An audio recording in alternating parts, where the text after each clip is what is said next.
Selamat siang, Ibu Ega, Yoni Putri, selaku dosen Business Intelligence. Di sini saya akan mempresentasikan tugas saya terkait penerapan Business Intelligence, terutama untuk menganalisis perilaku belanja e-commerce. Jadi presentasi ini membahas mengenai penerapan Business Intelligence untuk membaca pola perilaku belanja, engagement, dan restriction pengguna e-commerce dengan kerangka IMRA. Dan fokus utamanya di sini adalah pengolahan data transaksi dan aktivitas pengguna menjadi insight yang membantu retensi pelanggan. Oke, pertama-tama di bagian introduction, saya akan menjelaskan latar belakang masalah, yaitu pentingnya retensi pengguna dalam e-commerce. Persaingan saat ini telah bergeser dari hanya mengakuisisi pengguna baru menjadi menjaga pengguna agar tetap aktif bertransaksi. Penurunan frekuensi login dan bertambahnya jarak waktu sejak pembelian terakhir adalah sinyal awal dari churn. Business intelligence dibutuhkan untuk membaca pola ini secara cepat dan akurat demi meningkatkan retensi. Oke, tujuan penelitian dan rumusan masalah. Jadi penelitian ini bertujuan untuk menggunakan business intelligence untuk menganalisis hubungan perilaku belanja, engagement, dan potensi churn pelanggan e-commerce. Rumusan masalah mencakup korelasi days since last purchase dengan churn, efektivitas promo, dan program loyalitas, serta peran dashboard BI untuk deteksi pengguna pasif lebih awal. Oke, metode metode yang saya gunakan yakni pendekatan penelitian dan alur bisnis intelligence-nya, yaitu yang pertama ada pendekatan kuantitatif deskriptif, yaitu penelitian menggunakan metode kuantitatif deskriptif yang mengukur secara objektif hubungan variabel perilaku pengguna dengan retensi di platform e-commerce. Yang kedua itu siklus hidup bisnis intelligence berbasis ETL. Jadi alur penelitian meliputi ekstraksi pembersihan, transformasi data perilaku, pengguna ke metrik keterikatan, serta penyajian hasil dalam dashboard interaktif. Yang ketiga itu visualisasi data untuk pengambilan keputusan.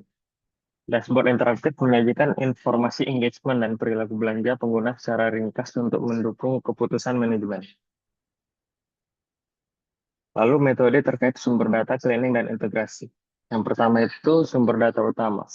Data mencakup profil akun pengguna, aktivitas log aplikasi, serta data transaksi dan finansial yang lengkap untuk analisis perilaku e-commerce.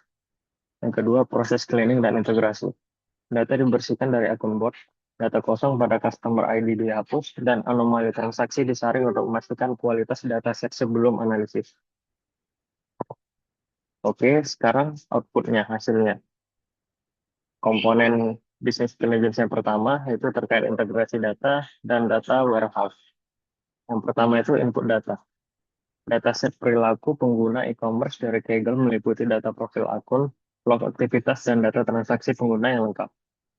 Yang kedua itu proses integrasinya, data melalui proses pembersihan dari akun bot dan data kosong serta distandarisasi format transaksi sebelum disimpan dalam data warehouse sebagai basis data storage.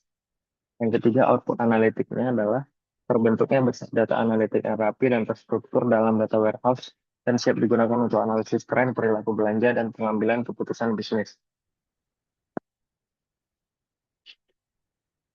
Oke, hasil yang selanjutnya terkait eh, input, proses, dan output komponen yang kedua itu terkait OLAP dan dashboard. Jadi yang pertama itu input data terintegrasinya. Data warehouse menyimpan informasi historis e-commerce yang terintegrasi mulai dari membership type, total spend, discount applied, satisfaction level, hingga days yang setelah purchase untuk analisis yang komprehensif. Yang kedua terkait proses analisis OLAP. OLAP itu sendiri melakukan analisis multidimensi menggunakan operasi roll up, drill down, dan slice and dice yang memungkinkan eksplorasi pola loyalitas dan churn pelanggan. Yang ketiga itu terkait output visualisasi dashboard. Jadi dashboard interaktif menyajikan insight bisnis yang mudah dipahami dan dapat digunakan manajemen untuk monitoring perilaku pelanggan dan pengambilan keputusan yang cepat. Oke, sebagai bahan diskusi, di sini saya akan menjelaskan tantangan selama pengerjaan tugas.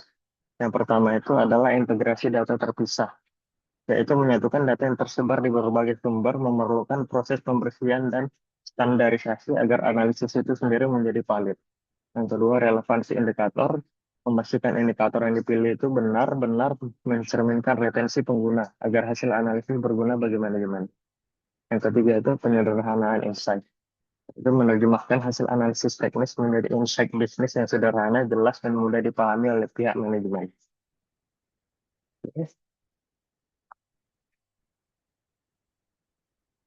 Lalu kesimpulan yang bisa saya ambil atau ringkasan temuan dan implikasinya itu adalah business intelligence mengubah data perilaku pengguna menjadi informasi strategis yang mendukung manajemen dalam mengambil tindakan yang cepat.